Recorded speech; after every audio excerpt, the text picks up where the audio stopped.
Mr. President, Excellencies, ladies and gentlemen, I would like to begin by extending my sincere congratulations to His Excellency Sabah Ghorrsi on his election as President of the 77th session of the United Nations General Assembly, and I wish him a successful presidency of this UNGA session. I have the honor to speak on behalf of the Lao People's Democratic Republic in this August Assembly. Mr. President, we are at a critical juncture when the international community is facing multifaceted challenges ranging from armed conflicts to environmental crisis and economic downturn that set back global development. Multilateralism is always at the heart of international cooperation, has been undermined by unilateralism, has been applied widely. These challenges, already exacerbated by COVID-19 pandemic, have hindered and reversed the development gains attained during the past decades. The implementations of the SDG has never before been so tarnished. It is disheartening that the most vulnerable peoples and countries are now suffering the most. Countries in special situations such as LDCs, LLDC, and SEEDs, which have endured the most difficult period coping with COVID-19 impacts, are additionally confronting climate, food, energy crisis. It is more alarming than ever for the international community to find solutions, not only transformative, but also more practical, effective, action-oriented, sustainable, and tailored to the most pressing need, so the most vulnerable are not left behind.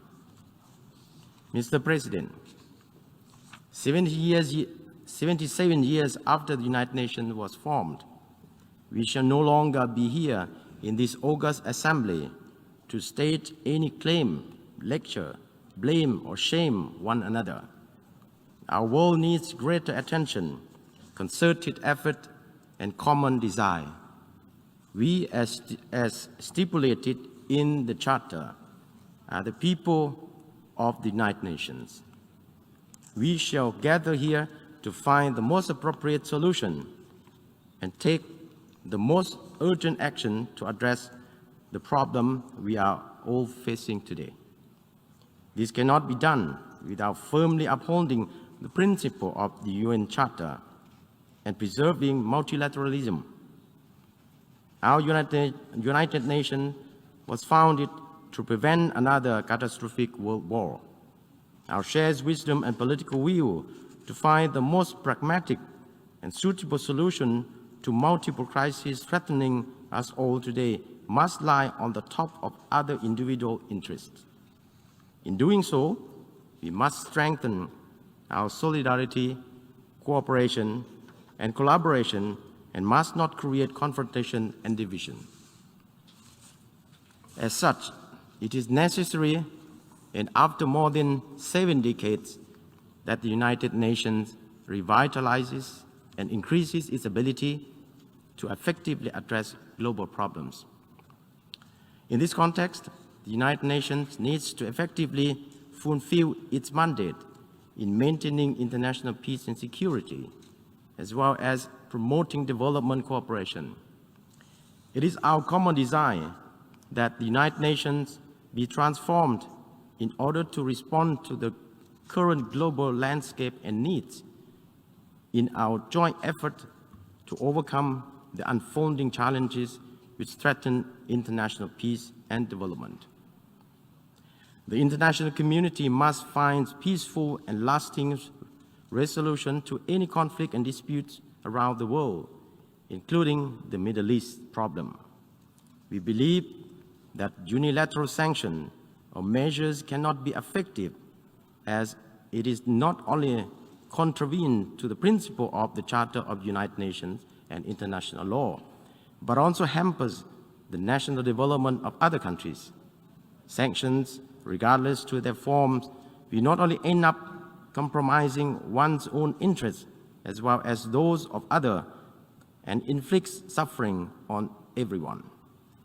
We must also give more opportunity to peaceful solutions based on our mutual interests and build an environment conducive to development so as to safeguard the lasting peace and prosperity for all.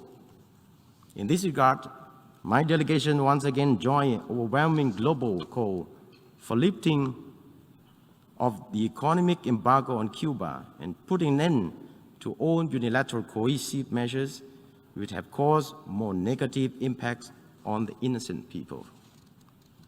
Mr. President, ASEAN has enjoyed long-lasting peace, security, stability, which serve as favorable conditions for the national socio-economic development of all member states.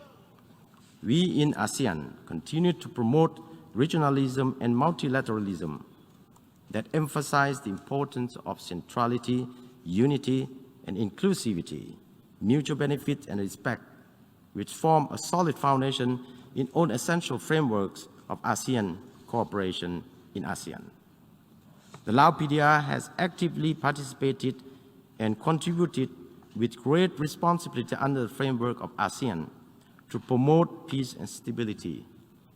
On this note, the Lao PDR considers the role played by ASEAN as crucial in creating an environment conducive to a return to normalcy in Myanmar, and we should continue to engage Myanmar so as to ensure the continuation of delivery of humanitarian assistance to the people of Myanmar and explore ways and means to ensure Myanmar full and effective implementation of the 5-point consensus towards tangible outcome. Mr. President, since the inception of 2030 Agenda for Sustainable Development in 2015, the Lao government has presented 2 voluntary national reviews in 2018 and 2021, reflecting progress made and challenges encountered in the implementation of SDGs through the National Socio-Economic Development Plan and 2030 Vision and Green Growth Strategy. Nevertheless, throughout the past 3 years, the COVID-19 pandemic has imposed direct impact on socio-economic development of every country, especially the least developed countries, including the Lao PDR. Therefore, the progress made prior to COVID-19 in the implementation of our national development and international commitment like SDG and others has been severely undermined, affecting the livelihood of the people in all dimensions. In addition, we are also facing extreme weather events due to climate change in different parts of the world. Like many other countries, the Lao PDR remains vulnerable to external shocks and has been severely affected by natural disaster, especially extensive floodings. Over the past years, our government has attached great importance to combating climate change through the implementation of the revised nationally determined contribution that clearly outlines ambitious targets of the national action for tackling and mitigating climate change toward achieving net zero emissions by 2050. To this end, there is pressing need for adequate financial resources and technical support for gaining access to climate finance and other sources of funding to support developing countries, especially LDCs, LDC, and SEEDs, to achieve their development goals and commitment made under the Paris Agreement. In this regard, we call for renewed political will coupled with concrete action taken by international community in the upcoming COP27 to preserve our planet for many generations to come.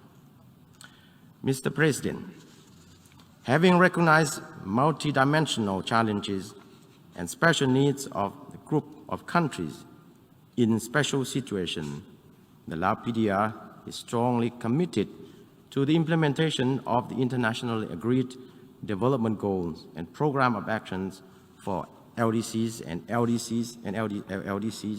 and other UN development cooperation frameworks. The Lao PDR remains hopeful and firmly believes that multilateralism, with the United Nations as the lead institution, the multiple crises and challenges in the international community is facing can be appropriately addressed.